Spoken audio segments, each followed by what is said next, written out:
आज मैंने ये बयान पढ़ा हमारे पीसीबी के सरबराह का मोहसिन नकवी का।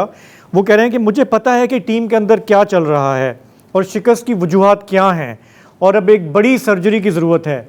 उनको ऐसा क्या पता है जो हम में से किसी को भी नहीं पता? देखें, एक तो माशाल्लाह आपके प्रोग्राम का नाम ज़रा हटके है, फिर आपने मीम का ज़िक्र किया, तो मेरे ख़्याल में अब 24 घंटे गुज़रने के बाद थोड़ा मेरा शौक कम हो, तो मैं भी आपको एक मीम दे देता हूँ कि ये इतना बड़ा दुःख है कल के मैच का कि जो चाहत फ़तेह अली खान है, उनके बदो-बदी सुन के भी कम नहीं हुआ। सोचिए कितना बड़ा गम है ये। जी। अब वाह वाह। वाह वाह। मोहसिन नकवी साहब की देखें, इशारा वो वही कर रहे हैं कि पाकिस्तान टीम में ना ग्रुप बंदी है, पाकिस्तान टीम में लड़ाई झगड़े हो रहे हैं और ये सारा कुछ जो है ना इसलिए हो रहा है कि जो आपकी पॉलिटिकल अपॉइंटमेंट होती है पाकिस्तान क्रिकेट बोर्ड की, जब वो आते हैं, आपको याद होगा नजम सेठी साहब थे, फिर जक्का अशरफ साहब थे और फिर अब बाद जब मोहसिन नकवी साहब के पास आई।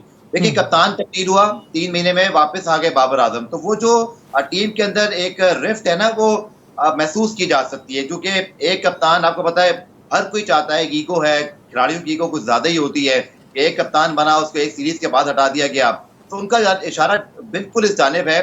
लेकिन मेरे ख्याल में बात ज्यादा अरसे जो है ना इससे चल नहीं पाएगी, क्योंकि बाबर आजम को कप्तान भी दोबारा मोहसिन नकवी साहब ने बनाया, वहाब रियाज को उन्होंने मुशीर बनाया था, वजीर बनाया था, फिर चीफ सिलेक्टर आके पीसीबी में बनाया और अब उनको उन्होंने सीनियर मैनेजर बनाया। तो मोहसिन साहब यकीनी तौर पर अभी ज्यादा अरसा नहीं हुआ उनको आए हुए, लेकिन बहुत सारे फैसले उन्होंने खुद भी लिए हैं, लेकिन अब वो खुद इशारा दे रहे हैं। तो ये बात ऑन रिकॉर्ड तो नहीं है, वहां उन्होंने चंद साथियों से बात की, जो खबर फिर मौजूद है, लेकिन कोई ऑडियो वीडियो की नहीं है, तो कोई बईद नहीं कि बाद में इस बयान की तरदीद भी आ जाए या कोई इसकी एक अपडेट वर्जन आ जाए। लेकिन ये हकीकत है कि जो तब्दीलियां पाकिस्तान टीम में हालिया अरसे में हुई हैं, उसका ये शाखसाना है। लेकिन एक चीज जिसकी जानिब कोई इशारा नहीं कर रहा शाहदेव साहब और वजद भाई, वो मैं बिल्कुल आपसे सच कहूंगा, बड़े अरसे से हम भी क्रिकेट कवर कर रहे हैं, डोमेस्टिक क्रिकेट भी कवर करते हैं, पीएसएल भी कवर करते हैं और 24 घंटे क्रिकेट कवर करते हैं। यकीन करें, अगर ये सारे भाई भी बन जाए ना, बिल्कुल एक मुट्ठी की तरह भाई जिसको कहते हैं, तब भी हमारा स्किल लेवल दुनिया से बहुत पीछे हो गया हुआ है।